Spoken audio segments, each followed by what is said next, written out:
Hello and welcome to the Gambling Files podcast, the podcast that asks questions that nobody's asking simply because there's no good reason to ask them. I'm one of your hosts, John Bruford, joined by your other host, Fintan Costello. Fintan, hello. Hello, John. Hi, Fintan. How are you? I'm doing good. I'm feeling very 4K right now. That's good. Yeah, you're looking good. What I'm going to do when I output this is I'm going to output it at 520. Yeah, just like a pixelated.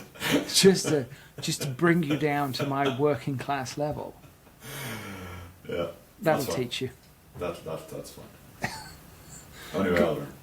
Because I've got to remind you of who's in the driving seat here, and it's not me. Let's be fair. But Fintan, why are you in 4K today? I've been working on my podcast camera lighting setup thing. We've made a big upgrade. Any particular reason for that? Nothing I can talk about today. Oh, Fintan. But it's exciting. When can you talk about it? Probably in June. Oh, that's really far away. Mm. Ooh. Well, look, I'm excited for you. Thank you. It's okay. Speaking of things I'm excited about. Oh, go on. Do you know one of the things that excites me quite a lot? What would it be? Something to do with testing, maybe? Well, it's funny you should say that. Did you know, right, that it's an acronym if and fuck. Smooth. Also, I think I've got the word wrong anyway. But you're the words guy. This is what you're meant to do. No, what's that word for when words make a word? What's that word for when words make a word? Like NASA. Right. This is way like you introduced me to the M dash, right? I'd never heard of an M dash before in my life, and then obviously AI made it cool. But like I was dragged up. I'm barely educated. I can't think what it's. I'm gonna have to friggin' Google live. Acronym, the word you're looking for? Acronym. That was me. I was like, I got my head around an acronym. It's in an acronym. No, it's not. It's definitely not an anachronism. Great save, Stacey. Thank you. This could have gone on for ages. Because I'd be googling what do you call a word when it's made of words. I don't know. Seriously, even Google looks at me funny sometimes. I was thinking dictionary. My spelling's so bad, the spell check can't get it right. Doesn't even know, like, sorry, this isn't a word. Not even close to any word we could even guess. So that happens to me a lot.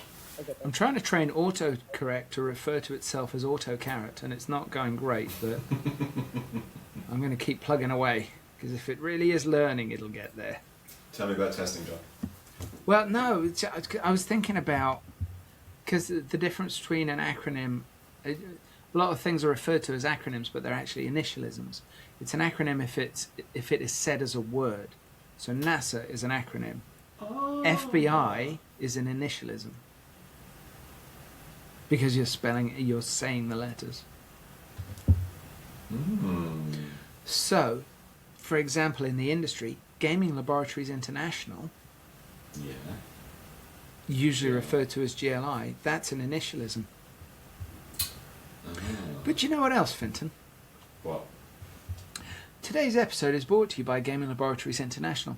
GLI is a world-class testing, inspections and certification company committed to delivering the highest quality land-based lottery and iGaming testing and assessment services around the world.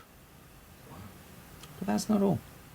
GLI provides suppliers, operators and regulators with expert guidance for navigating the future of gaming and ensuring gaming innovations meet regulatory standards with confidence in more than 710 jurisdictions. If you'd like more information, Fintan, visit gaminglabs.com. Okay, noted. Are you typing it in now? I'm literally typing it in right now. Great. So I get excited by GLI. It's worth also mentioning we do have another sponsor in the form of World Gaming. And we mention the sponsors every episode because it does actually genuinely make it possible for us to spend time on these things. Because like today, for example, I've got 4 recordings today. It's a lot of recordings. And I've got to be sparkling and witty and urbane for all 4 of them. Unfortunately, I spunked all of that on the first one, so let's see what's left. Sponsorships are available. Yes, they are. We're a podcast empire. So, Fintan, speaking of podcast empires, we have another sponsor who I believe excites, and they've announced some big news today. Did you see that news? They do. There was the sponsor we're referring to, of course, is Optimove. Optimove. Who've announced an acquisition of a company that does gamification within the casinos. Fintan, I'm not sure you've got that right. It's Smartico. Yeah, I'm sure it's gamification.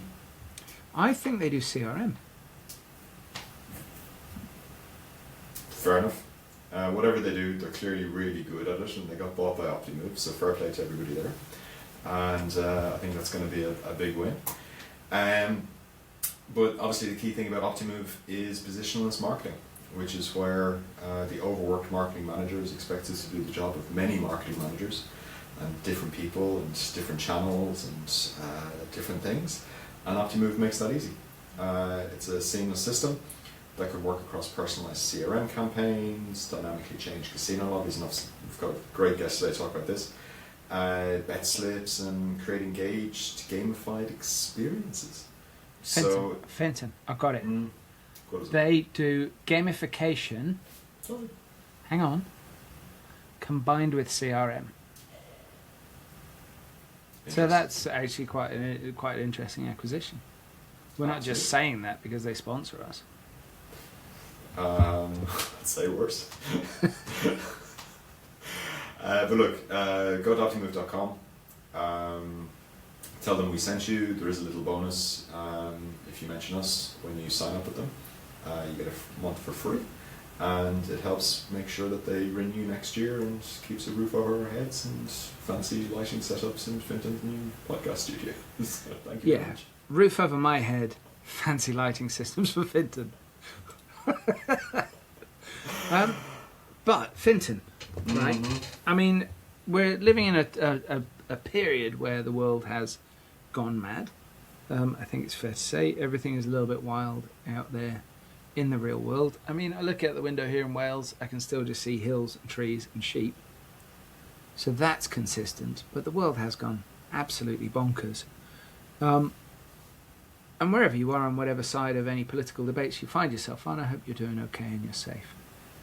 I'm very excited about today's guest, Fintan. Me too. I had to chase her. And this isn't the first time we've asked her either. No, she said no many times. Yeah. Too busy, too important. And you would know all about that. Oh, I could sympathise. But no, I'm genuinely really, really pleased and really excited to introduce our guest, Anastasia Baran, aka Stacey, COO and Director of NQube. Stacey, hello. Hello. Thanks for having me. Definitely our pleasure. Yeah, I'm very happy to be here, and I apologize that you had to chase me a bit. It's just because I'm so boring, so I'm sorry. This is not going to go well. It's going to be a real snooze fest. Okay, well, make sure you lean well back then so we can't hear you very well. Okay, yeah, I'll do that. Everybody wins then. Right. Hey, it'd be like a... oh, man. I've done one Obscure recording movie already. reference is about to be dropped. No. I wasn't going to do an obscure movie reference. I was going to do a thing. What's that thing? Like, my daughter watches these things all the time. And it's like soothing sounds. Oh, I wanted to say MRSA, but that's definitely not what I meant. no. My daughter's really into MRSA. I know what you mean. I can't think of the word. It'll come to me. Yeah, but it would be like that if we're all really far away and we're just sort of mumbling in the background. It'll just be like, you know. I walked up behind my daughter the other day to take her a drink, and there was this lady on her tablet screen, and the lady was going like. I went up behind my daughter and I got your drink. She was like, ah! Fucking hey, dude, it's fine. You're safe. So I think all that stuff for relaxation is wildly overrated. She seemed tense to me. Anyway, sorry. So, Stacey, What's the bread and butter? What's the nuts and bolts of what you guys do? So I like to say that we were doing AI before it was cool, and I think it's largely true. We kind of entered the gaming industry land-based in 2016, and it was with an AI solution that does slot floor optimization. So it's still our main service that we offer. We use a really sophisticated model of the slot floor and a big AI system that we've been creating for about 25 years.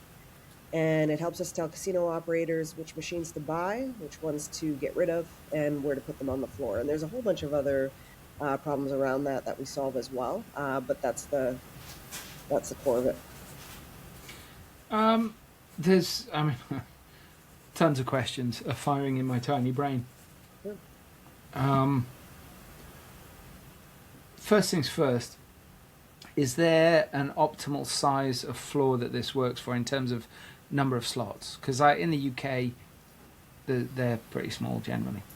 Yeah, so we've worked with casinos as small as about 130 machines, but I think that boundary can be pushed, and I think it would work for around, like we've done some testing, maybe about 80 machines is a sweet spot. I mean, that's not to say that we can't do it. It's just to say that we haven't had the opportunity to work on a lot of smaller casinos.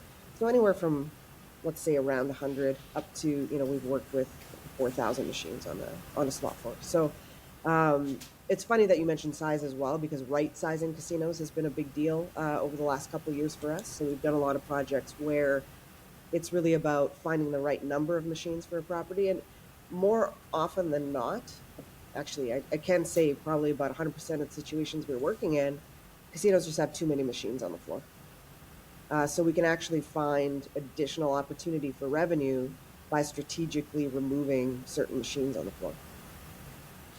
That's interesting because, I mean, like if you look at Vegas very specifically, like if you go back 30 years, yeah, probably 30 years, maybe even a little bit less, you've got 70% of revenue is slot floor. And now, obviously, that's a complete turnaround, but it's still a massive amount of revenue. It's still like 30+% of revenue. But obviously, most casinos in Vegas, both locals and Fremont Street, obviously the Strip, we're talking big numbers of machines.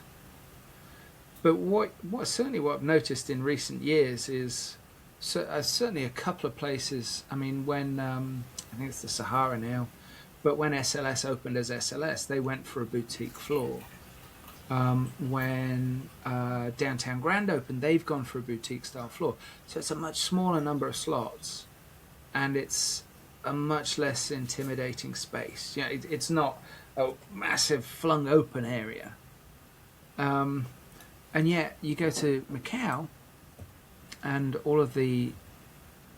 historically all of the US owned casinos in Macau certainly used to they just piled numbers in there, and of course it was a market where slots weren't relevant. Nobody gave two shits. And that's not the local currency. I mean, nobody gave a shit about the slots. And it was it was a learning experience. The assumption was that you could take the American gaming model and just stick it in a casino in China and people will come visit, but they very rapidly found that wasn't the case. So anyway, I'm rambling a little bit here. So even in reasonable sized resorts in Vegas, there is still a lean sometimes towards a more boutique operation rather than 3,000-4,000 machines. But something that you just said in there just made me go, what? Which machines to buy? Like, are you saying that you can look at a setup, you can look at the machines they've got in there, you'll know their replacement cycle, and you can look at what they've got and you can go, this will be a complement to it? How? What data are you using to make that? And stop me if this is a cheeky word to use, but what data are you using to make that assumption? Ooh, assumption. That is cheeky. Um, I mean, casinos are amazing for data. It's part of what really attracted me to the casino industry to begin with. I'm a scientist from way back and was looking for an industry that, I could apply my skills to because I've worked with data my whole career. Casino data is second to none, and a casino operator is, they're so shy about their data sometimes. They think it's bad, but absolutely every transaction on the floor is being recorded. And we look at extremely fine grain session level slot data. So I mean, we can go down to the individual handle pull. Usually we go about 5-10 minutes, maybe half an hour for a large casino in granularity in the sessions, and we take about 5 years worth of data.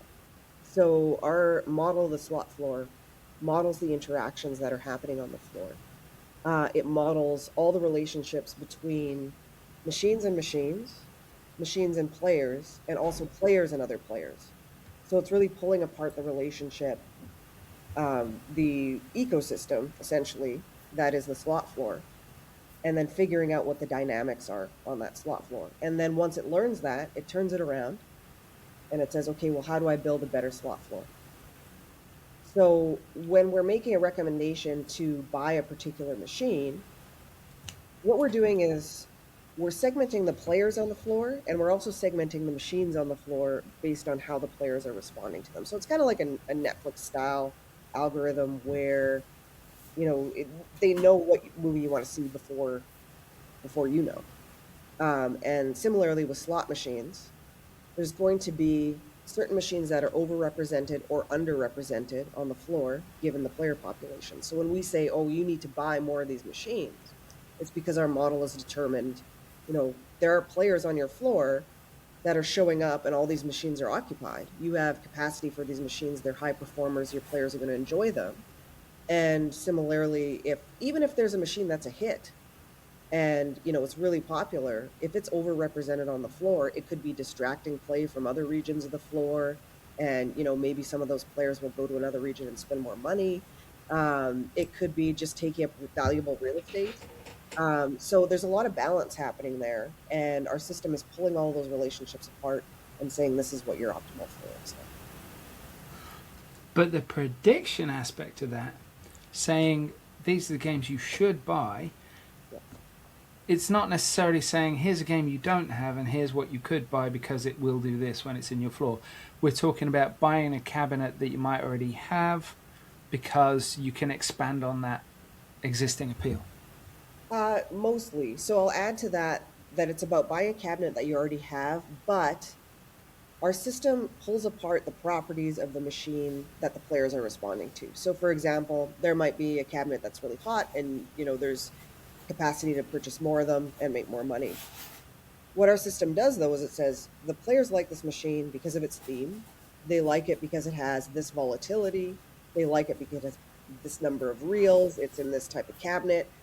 It takes apart all the things that are important to the players. And that doesn't mean every property of the machine. It's actually determining what it is about that cabinet that the players like. And because, it's kind of a philosophy of ours that we want to use the data that the casino has. We don't take other sources of data. We don't make assumptions, to come back to that word. We don't make assumptions about machines that are similar that a casino doesn't have. We take the casino's own data and their own player database to make the casino environment just more appealing to the players that they have. It's not a marketing tool, right? It's about how do we give them a great experience, the people that are already there. So in terms of buying new cabinets, yes, we might say, buy 4 more of this cabinet that you already have. Well, what if the operator goes to the manufacturer and they don't have that anymore? They don't make it anymore. Well, the operator can then, say, well, it's actually these properties of the cabinet, these properties of the game that my players are responding to. What do you have that fits in that category? So how do we find something that my players like based on what they're responding to in these cabinets? Is what you do about, and I know obviously you've talked quite a bit about the fundamentals of what you do, but I just want to make sure that I understand one thing, because there's something about casinos and the flow of people that I find really interesting. Is what you do, is it solely about optimizing those machine interactions and the customer experience in those interactions on the slot floor? Or is there an aspect of the flow and movement of people in there as well? Well, I mean, I think both is the answer to your question. I mean, at the end of the day, it's about optimizing. It's about optimizing floor so the casino makes more money. I mean, that's the goal, right? Um, There's it's always going to be hot and cold spots on a floor, isn't there? Because of the way that absolutely, rooms are set up. You know, nobody's going to want to sit next to the labs. absolutely, and there might be many machines on the floor that players don't even touch, but they're not harmful if they're not, taking away money from like high lease costs. They're not harmful if they're just taking up space. They become harmful if they distract play from other more profitable regions of the floor. Sorry, I got a bit distracted on this one. Um, the point was the flow of the players. It is certainly taking into account the flow of the players. So we model the players that are at machines, and we also model the players that are not at machines.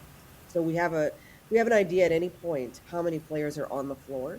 And this is not like we're not recording their movements. We're not using camera data. It's nothing like that. It's about creating a math model that's actually taking into account the flow of players that are not at machines. So is that why, because you released a study about or you mentioned like removing machines can increase hold. Is that why then? Because it's less distracting, or what's the because obviously more is better would be kind of the rule of thumb, like more machines, but by removing machines you can make more money. What was the catalyst of that, or what was the change in behavior that triggered that? So during casino shutdowns, during COVID, we had some projects where we were helping casinos determine which machines they should keep on. So, a lot of the regulations were you have to shut off every other machine, or, you have to shut off certain banks, and there had to be certain like distancing rules associated with that. So we were working on some projects where it was, okay, which machines should we keep on? And how do we arrange the floor to optimize for safety, but also to maximize revenue in this situation? And we were discovering that even though we were shutting off a lot of the machines, there wasn't a huge impact to revenue. And this comes with the caveat of obviously there's going to be fluctuations in the number of players based on regulations or how many you could have in the Sure. casino. But we weren't detecting a major change in revenue associated with shutting off the machines. Interesting. And throughout these projects, the operators were asking us, what's going on here? And through the analysis and taking it through when they could turn machines back on, the discussion became, well, maybe we don't turn everything back on. Maybe some of these machines actually, they're gone permanently because we're not, we're paying lease costs for them and we're not seeing a true impact on the floor based on having all these machines. So that was the origin story of, getting us thinking about, well, what does the optimal floor size actually look like? And like that carried through post-COVID, because obviously you could argue maybe with COVID restrictions, it's just people are just excited to be out of the house and just Yeah.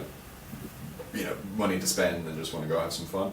Has it obviously it's carried on well past COVID. Yeah, it has. Even last year, we were working on slot flow reduction projects and really, figuring out which machines should go. And in every case, as I mentioned, we saw either a stable revenue or an increase. And is it like obviously there's the famous marmalade experiment where in economics where like if you got a supermarket and you've got like 25 variations of marmalade versus I don't know 3 or whatever it is, you'll sell more with 3 than 25 because people are overwhelmed by choice and da da da. Is it that kind of psychology taking place, or is it something more kind of more dependent on the casino and time and place and movement and stuff like that? That's an interesting question. I haven't really looked at it from the marmalade experiment point of view. One thing I can say, and that I see pretty frequently, is that there are often really popular slot machines that our system suggests to get rid of half of them, for example. And this is a difficult discussion to have with operators, when Mm. come with recommendations and say, well, actually, your most popular machine, get rid of most of them. And the reason for that is they're distracting players from other machines that are simply more profitable.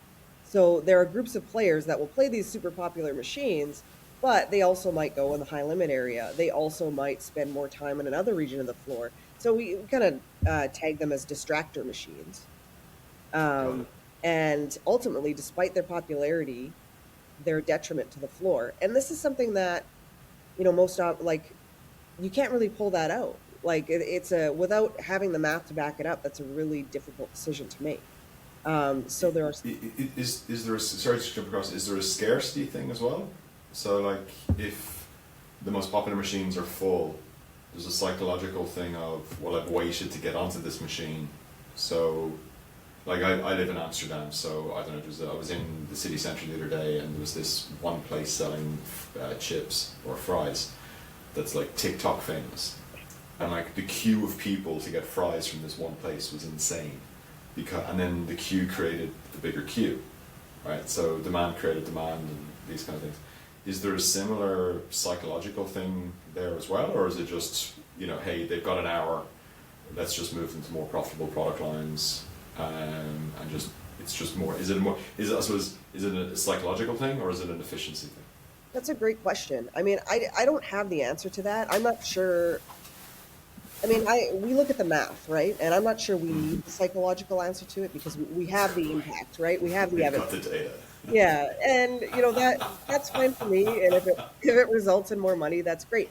I find it very interesting from a psychological point of view. I've certainly been at a casino where you see, people crowding around really Yeah. popular machines.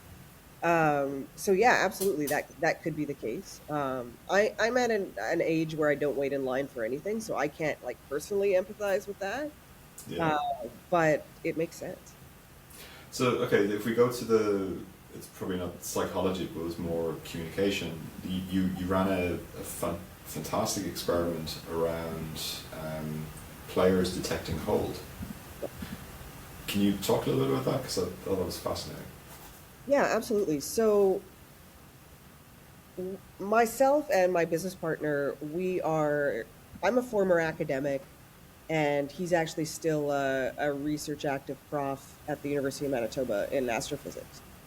And we are, as much as we can be, try to follow all the University of Nevada, Las Vegas journals. We're really into the academic side of what's going on with gaming as well. It's actually which like our first foray into gaming was on the academic side. And the gambling and risk taking conference was coming up about 3 years ago. And like any academic, we put an abstract in without having done any of the work for the conference because you hope that that's going to get you to actually doing the work. So we were like, you know what? I think we can run an experiment on how players detect hold. So we put the abstract in, and naturally, about a month and a half before the conference, we're like, we really need to start doing some work on this because it's really coming up fast. And we designed some experiments. And you know what? I'll say as well that it was also related back to the COVID stuff, where we were running simulations of players in the casino and how they moved. Mm. And what we did here is we added a component of communication between the players. So we simulated what was going on with the games. So what does the payout table actually look like based on the session data? So what's the player actually experiencing in terms of hold? And how are they communicating with each other?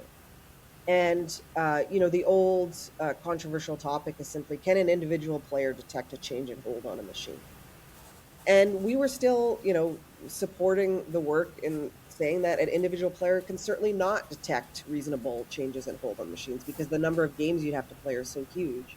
Mm. Um, However, when you introduce communication between the players, and that doesn't necessarily, like, we call it a social network, but that doesn't necessarily mean, you know, a social network in how we're all used to it now. It also means buses of seniors going to Yeah. casinos and they all Just talk. people chatting and stuff like Yeah, that. exactly. Friends at the bar after. as soon as you introduce levels of communication between these players, suddenly those signals get amplified.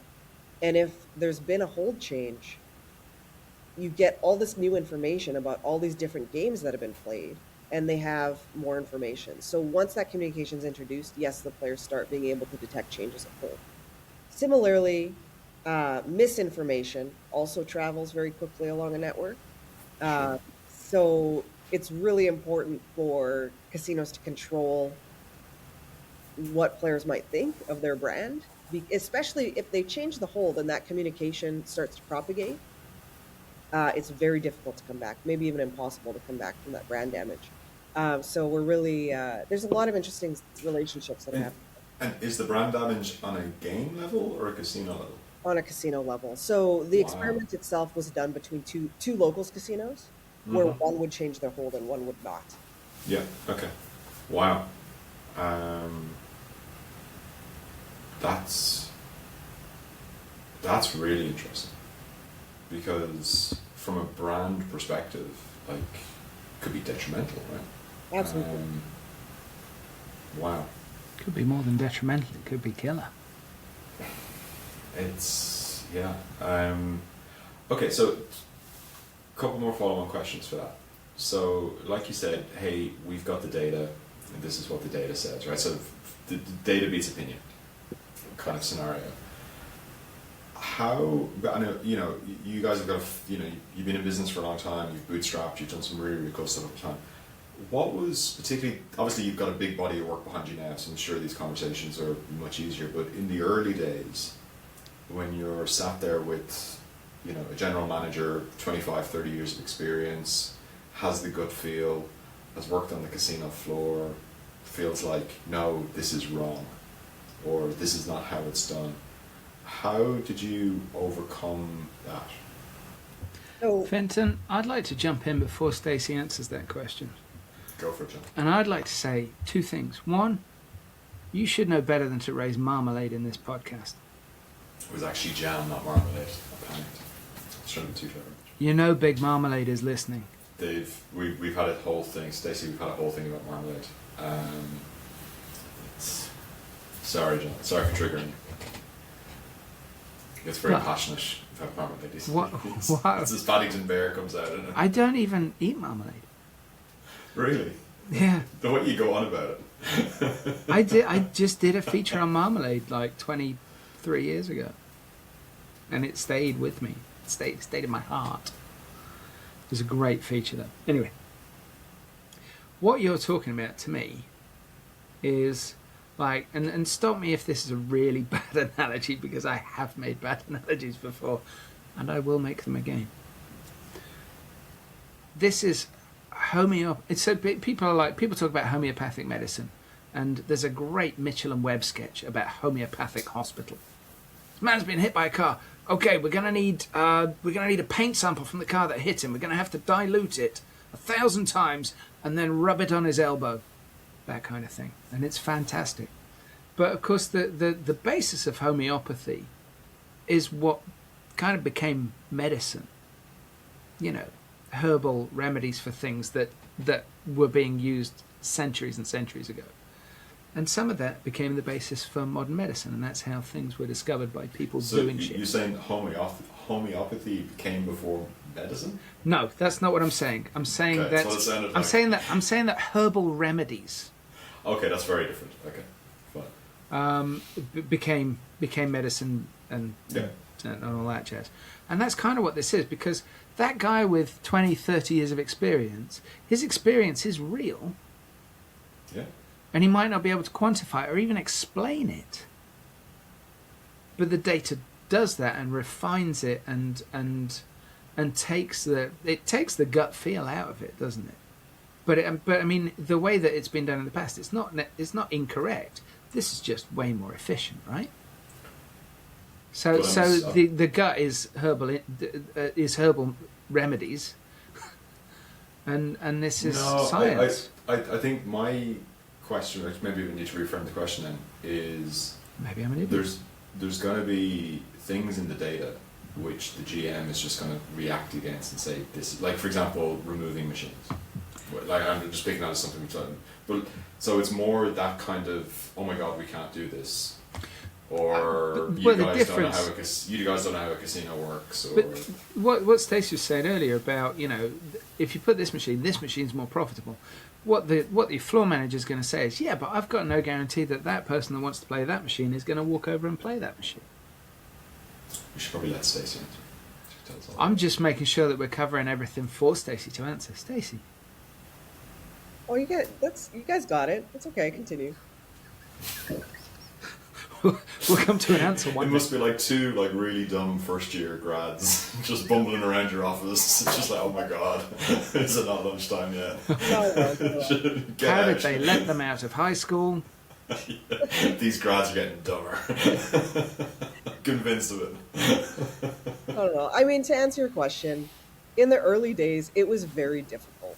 Like, I'm not gonna pretend that we had an easy time by any means. And like at the time as well, nobody wanted to talk about AI. It's all anybody wants to talk about now, which upsets me in a different way. But like at the time, nobody wanted to talk about AI. They didn't, believe it could do what it could do. Like we're talking 2016, things happened really quickly. So it was a tough sell. In the casino industry, like land-based in particular, it's about your staying power. It's about building those relationships. It's about building trust. So as you were saying, we had to get like a large body of work behind us to build that trust, had to form those relationships. And certainly if there is a skeptic that we're working with in a particular situation, we don't have to ignore them. We don't have to fight them. If they feel particularly passionate about something that they want to keep, we just put it in the model, they can keep it, right? And we'll work around whatever those constraints happen to be. So we want to make it as easy as possible. We're not looking for a fight. Well, I'm happy to have a beer with somebody and debate them over it, but when it comes to work product and running the casino, it's not in our best interest to have fights. It's really about just doing what works best for the casino. Okay, so the follow-on question to that then, and you kind of touched on it in terms of everybody's talking about AI now. So again, if we use that example of the general manager, 25, 30 years of experience, isn't an AI expert, and now he's probably being bombarded, or she's being bombarded with 500 AI experts, with, ChatGPT and whatever tools and bullshit and smoke and mirrors. Yeah. How would they identify the real ones from the fakers? And this industry is great at fakers. Yeah. There are not 500 AI experts. Like, Sure. I don't think there are 500 AI experts in our industry. No, there isn't. Self-proclaimed on LinkedIn maybe, but not in reality. I don't want to paint online with the same brush as well, because online has been doing stuff like this before we were doing it. Like, I don't want to make any claims about online. But in terms of land-based, I don't think there are 500 AI experts. And thankfully, we have that track record, right? Like, we have credentials, we have the technology, and we can rely on that when we are, setting ourselves apart. But certainly, we're competing for budget with people that are, coming up with wrappers around ChatGPT and are just using AI as marketing buzz. I don't know, like, I know my own feelings about seeing all these different AI products out there and my frustration and mind. Like, I'm tired of it, honestly. Like, I don't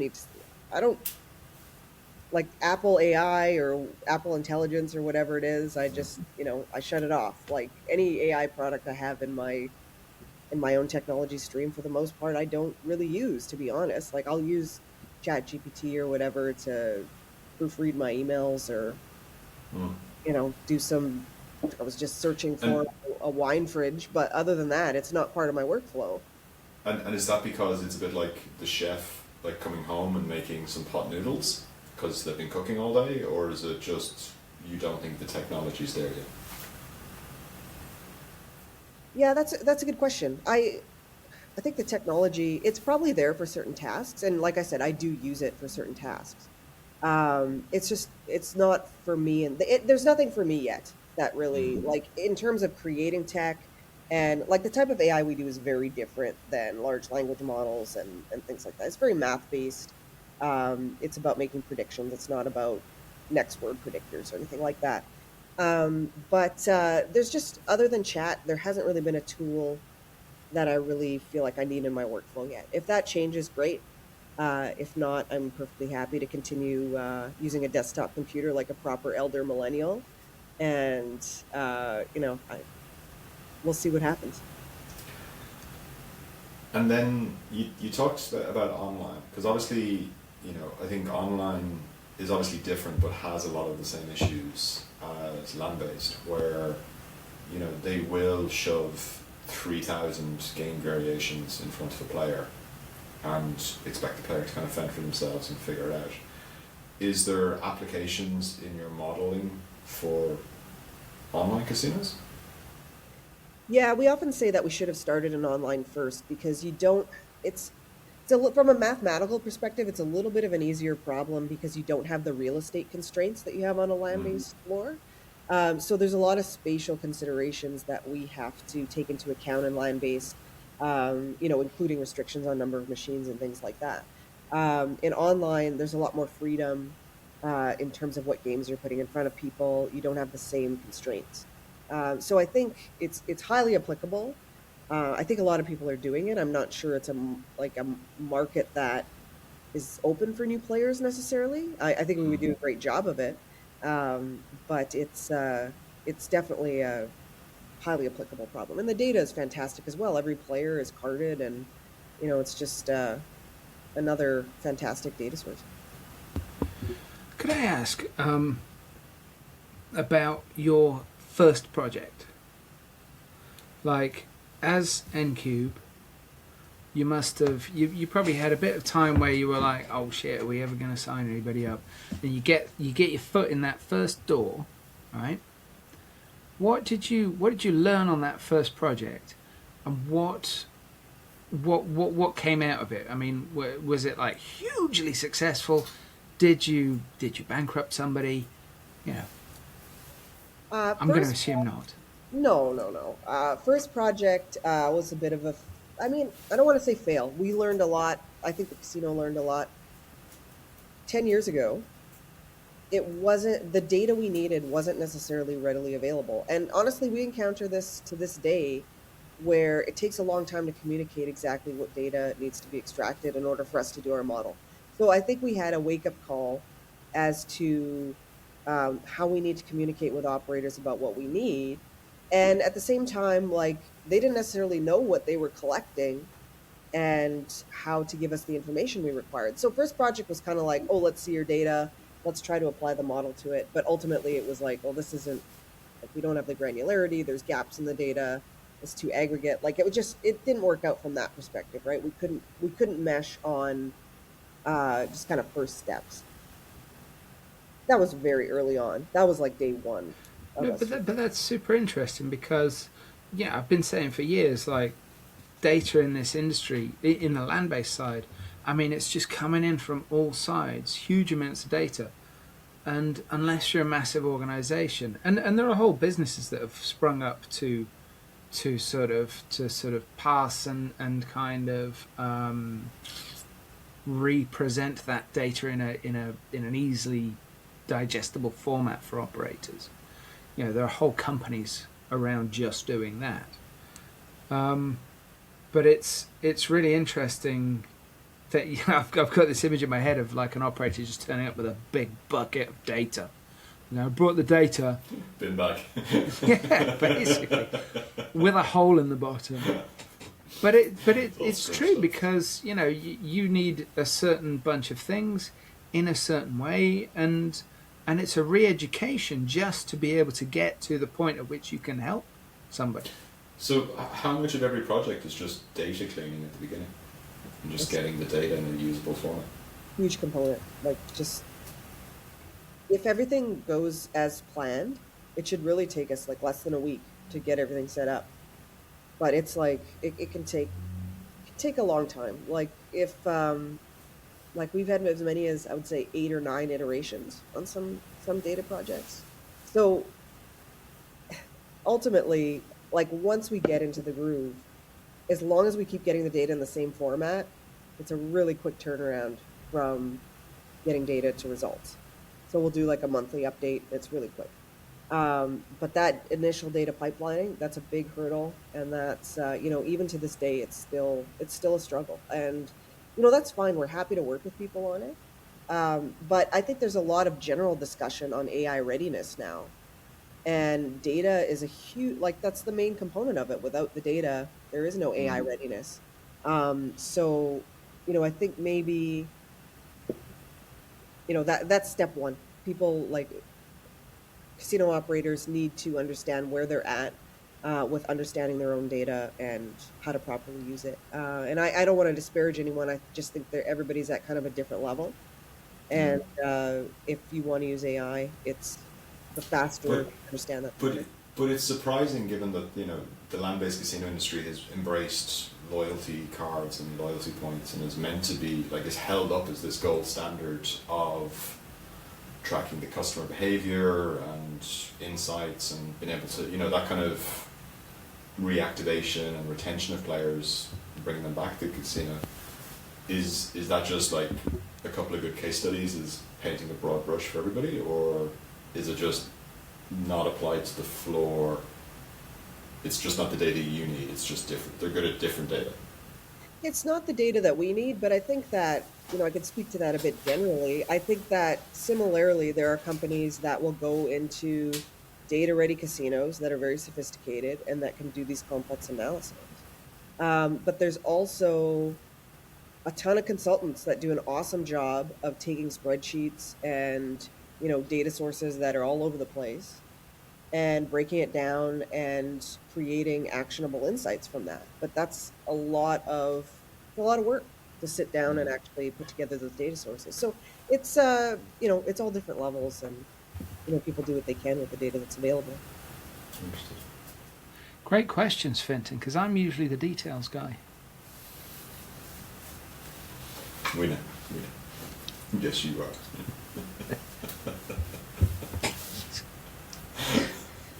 You're my details guy.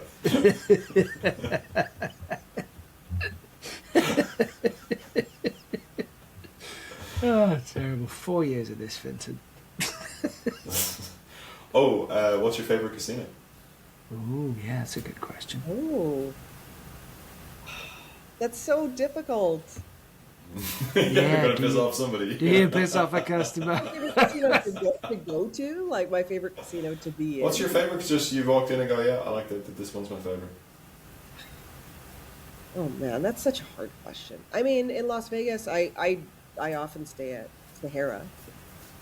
I mean, when it was SLS, I stayed there as well. I like it there because I liked it because it was like a little bit off strip, but now it's all built up around there anyway, so kind of a different situation. No, when it was SLS, they had that lovely bar with a deck out the front. Do you remember that? Yeah. That was so nice. I know. Yeah, it's a good spot. I was in there one night, right, and I was having a few beers, back when I still drank. I was having a few beers and reading a book. I was on my own. And this guy walks in. Three guys walk in. One of them's about my height, and his two friends are about a foot taller than him. So his two friends are about 6'5", 6'6". And this little fella, much smaller than me, I mean, he's a tiny little skinny fella. He looks at me and he just suddenly shouts, "Baldy!" Like, I looked at him and I looked at his two friends. I said, "Do you seriously fucking think I didn't realise I was bald when I left my fucking hotel room today?"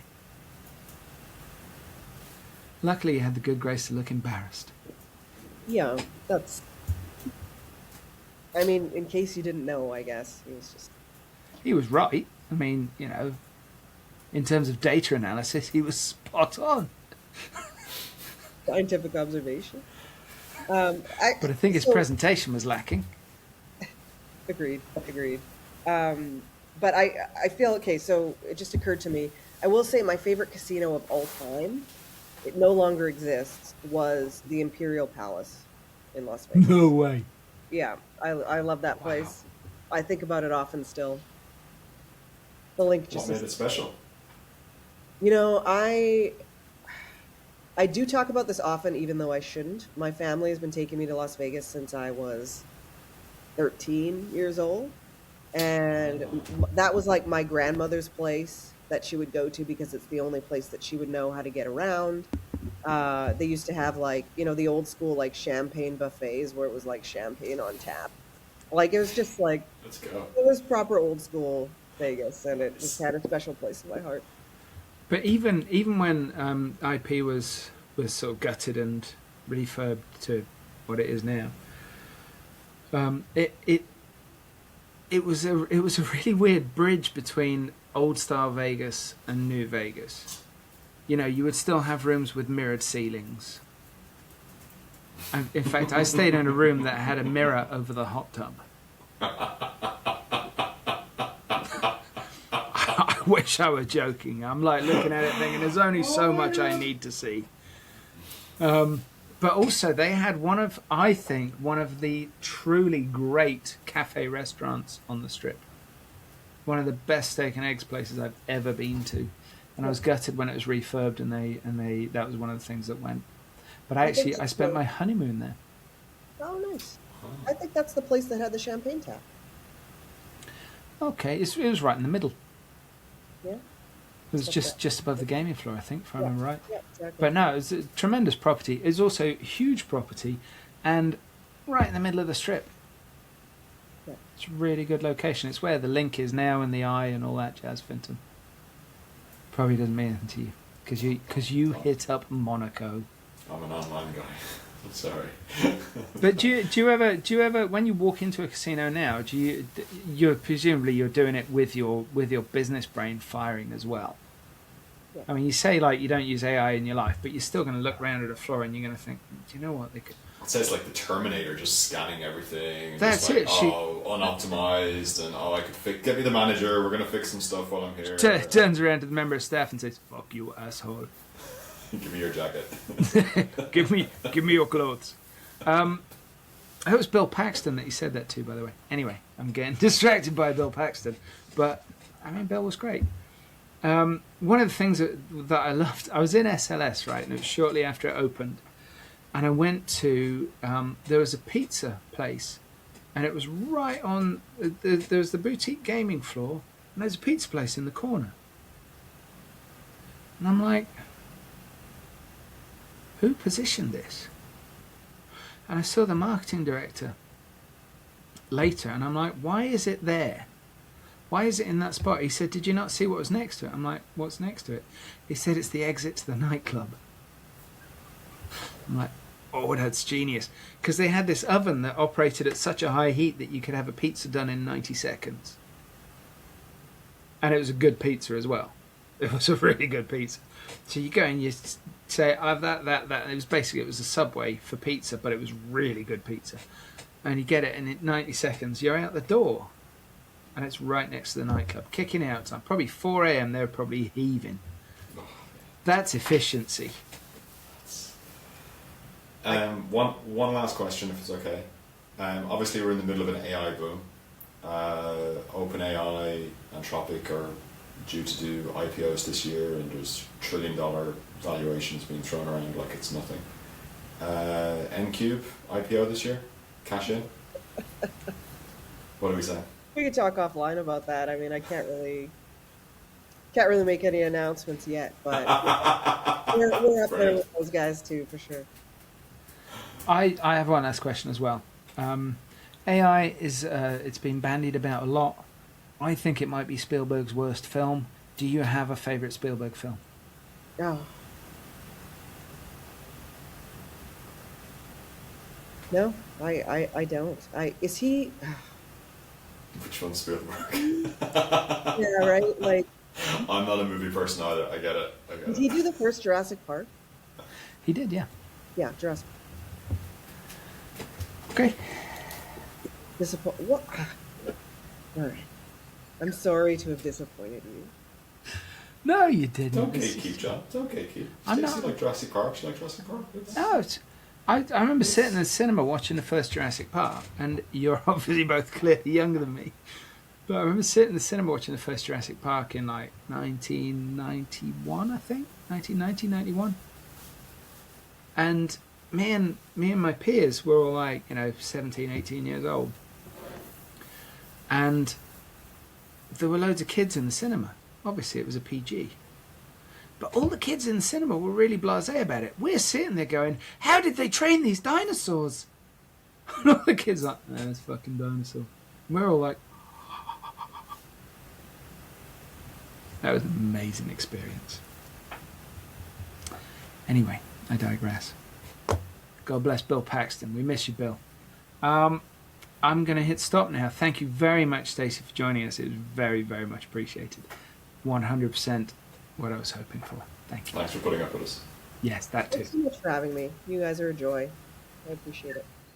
If you've enjoyed this episode of the Gambling Files podcast, please find us on LinkedIn.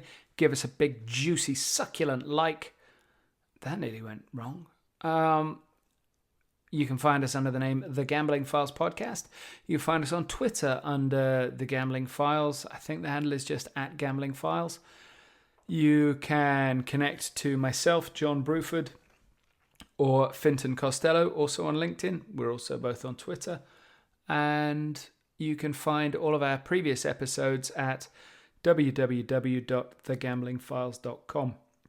If you enjoyed it, please share, tell your friends, tell your family, tell your colleagues, and we'll see you next time.